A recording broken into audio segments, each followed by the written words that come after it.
Hi guys, thanks for joining me again. If you're new to my channel, welcome. My name is Ann and on my channel I review foreign international content. Today I'm back in my usual setup. If you came with me to Mexico, thank you so much for always supporting. I will put out a video, a vlog about the whole Mexico experience because one of you said your show is international, so if you do go out, bring us with you. So I hope you guys like that, but I'll definitely do a more informed video on Mexico and my visit there. I'm back home, which is always nice. Home is always best when you especially go on vacation and come back, always much fun. But today I'm back. I am back to review this one, Wonderland. Dropped yesterday. It's a movie. I think it's about an hour and 50 minutes or 40 minutes, but wow. One word to describe this: thought-provoking, mind-blowing. I was like, yeah, I bet you somebody has had that thought. Like, do we have to say goodbye forever?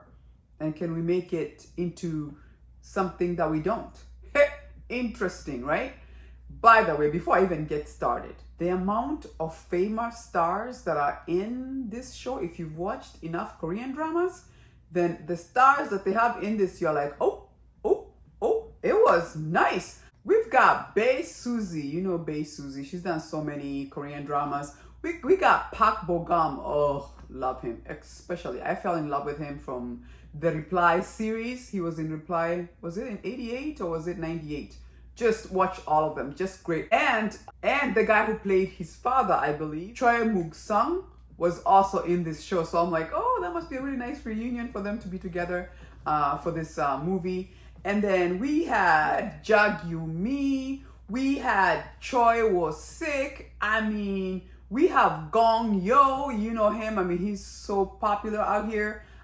Just a fantastic cast. And then this actor, she must be Chinese, Tang Wei. Oh, she was so good. Oh, and the lady who played the grandma, the kid, everybody did a fantastic job in this movie. Just well. Anyway, for anybody who doesn't know what Wonderland is, so it's the idea. First of all, it's a subscription like you would get if you wanted Netflix, right? So it's a subscription of if you have a family member who is about to die. You know how we all write a will? This would be a case of, I can pay for the subscription so that when I pass away, my family can still be in touch with me. They'll buy the subscription, I'll buy the subscription, and then once I move to I want to call it the afterlife because I don't think it's heaven. And once I get to the afterlife, they can still call me and we can still talk, but I'm on the other side. Now, the good thing about the afterlife is all the things that you wanted to do on earth that you did not get to do, you can get to choose. One guy was like, I want to be in a Hawaii setting. The other one was like, I've always wanted to be an archaeologist. Can I be an archaeologist? So she's in the middle of the desert. The other one put their boyfriend on the moon. Oh, you can pick any setting that you want and they'll put you there. And then once you die, your family has this subscription. They push a button call and they call you and get a version of you there. That's the point. Another version of you. I mean, they still remember who you are and all that stuff, but I have to say, they did feel a little bit AI, like I know that's a person you used to love, but there was something about them that was so like, not real. Just because, once again, it's an alternate universe and now they're going to the other part and it's almost like you can't touch them anymore, but you can see them. So the first character that really, when they start off, is Bailey, and we see that she had a daughter and lives with the mom. And I don't think they kind of told us why, but we do see her in the hospital, and obviously we get the idea she was sick and died.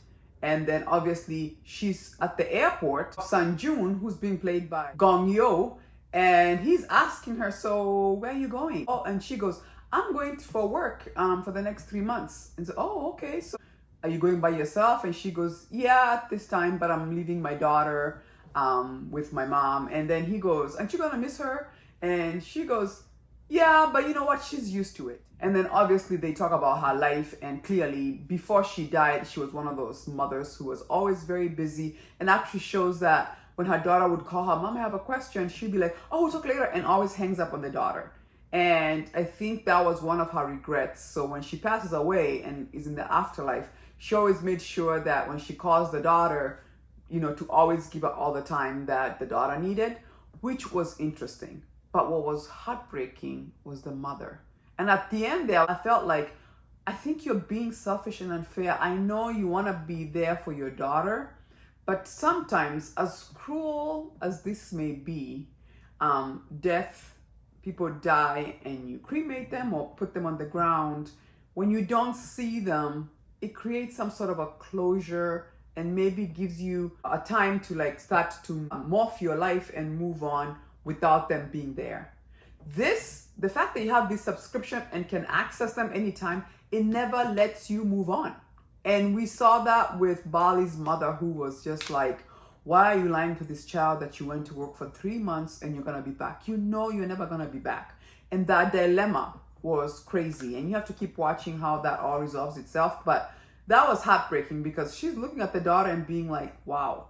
Now, the good thing that was endearing and kind of nice about the situation was the fact that they could talk and she could actually call her daughter during bedtime and read her bedtime stories. But it's also cruel in the fact that you can see them, but you can't touch them. So I don't know if this subscription was for everyone.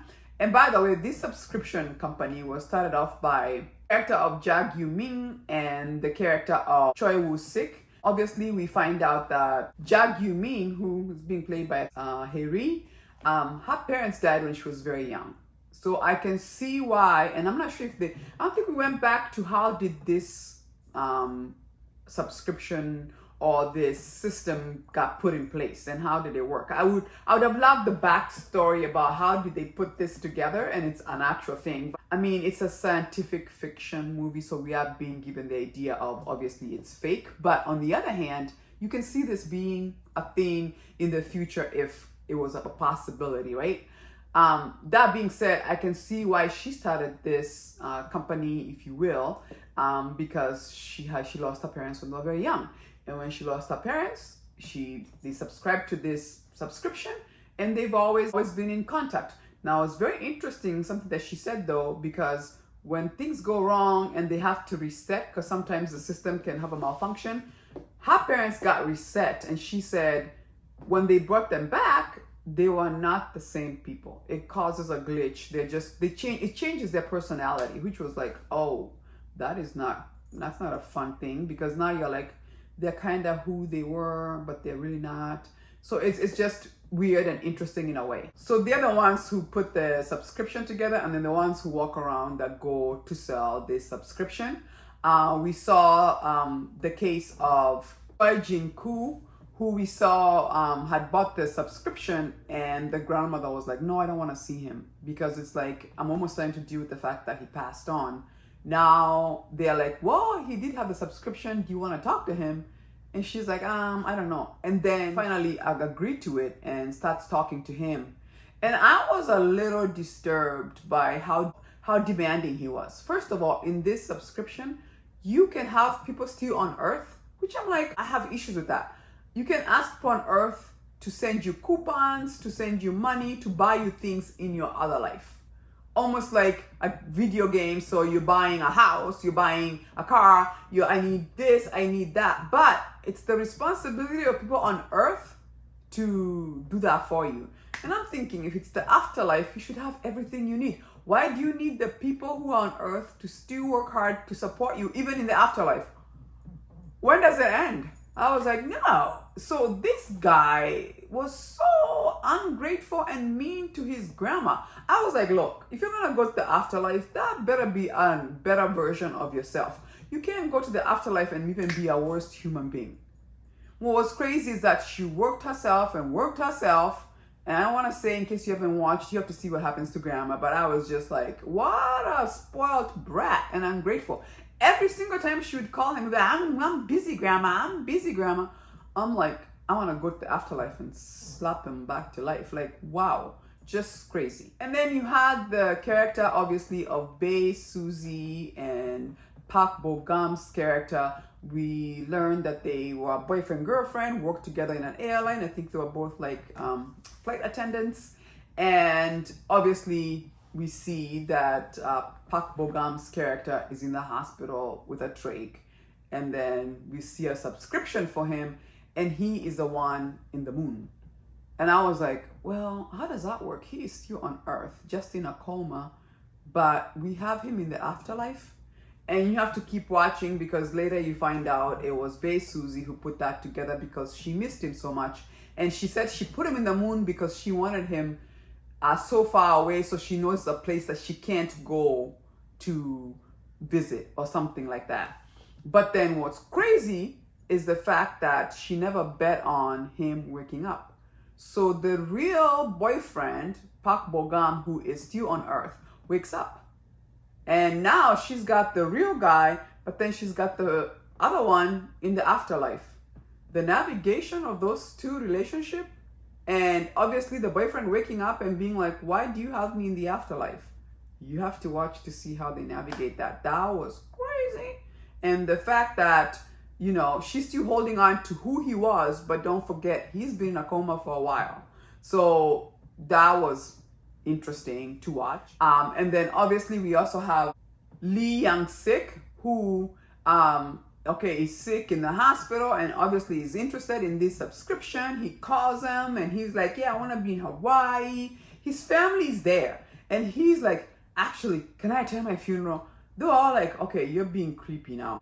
Anyway, he signs up for this. The line that I loved that was hilarious. So they're asking the wife, hey, you know what? We do couples packages. Meaning if he buys a subscription and you want to join him in the afterlife once you die, you could join him and you guys can always be together on the afterlife.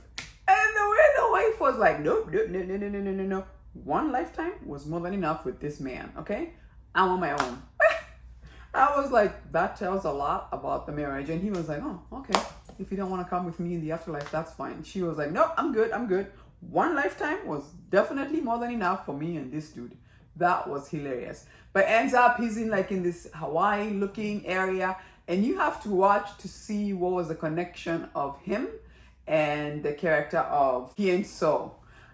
Because that was interesting. I was like, oh, weird. Okay, now we know who he is. You have to watch to see. I don't want to do spoilers. But the only person that I felt like maybe they did not explain more about was Sun Jun's character. Okay, so we see him. He's the one who sent the afterlife. If things go wrong over there, he can go in there and help fix it. But we only see him doing it for Bali. He didn't help other people. So I'm like, was he just there for Bali? And I'm like, okay, that's interesting. Like, it was very one-sided. And I thought even at the end there, when she's having the resolution, I thought, oh, he looked like he had a thing for her. And I'm thinking, are you guys gonna go together? What's gonna happen? So the way they finished that off, I was like, so what was the point of him being there? Or was he going back to just making sure that the afterlife stays in place? His character, I feel like, was the least developed. Like, to kind of like tell us, like, what is he there? The only thing I could think of was he's the one they would call when things went wrong to make sure that the afterlife is staying, you know, in connection. So that was interesting. But what a thought-provoking movie. I can see where they'll go with this, because I can see how grief can make you be like, but I want to see them one more time. But I want to have a connection. Maybe I had one more thing to say to them. You know, all those things. That being said, I don't know you, and you can tell me in the comment section, but that being said, as much as we missed our loved ones, I think there's something to be said about the fact that you see them in that casket, they either go on the ground or they are cremated, and you kind of get the feeling that they're gone. Like the word says gone. You know what I'm saying? They're gone. And that body that is there used to be their house, their shell, but the spirit is gone. It's gone to better places in the afterlife, heaven, whatever you call it, and in the hope of seeing them again. I like that, because what it does is it helps you to start moving on in how do you deal with them, with that emptiness that is there, and trying to create a different life that way. It helps you move on. This kind of subscription, you would never move on. And I think at the end of the day, it would be traumatizing. I don't know if I would subscribe to that kind of a subscription. that being said, to each their own, because I can also see people who be like, no, I want it, you know? Like the small child, I can see why it was like, no, call mom. You know what I'm saying? To her, that was nice. When you're younger and you still need your mom that way, I can see that being so good. That being said, the child will get older one of these days, and then they're gonna be like, oh, I should have. Now I've created all these memories, and I feel like eventually it will even be more painful because now you've created a more stronger or whatever, and then you now have the realization they're never coming back because you're old enough to know the truth, right? So anyway, I just thought it was very thought-provoking. I thought it was very well done. It's science fiction, excellent cast. Everybody did a fantastic job. I loved all the different locations. It felt like we were in Morocco somewhere.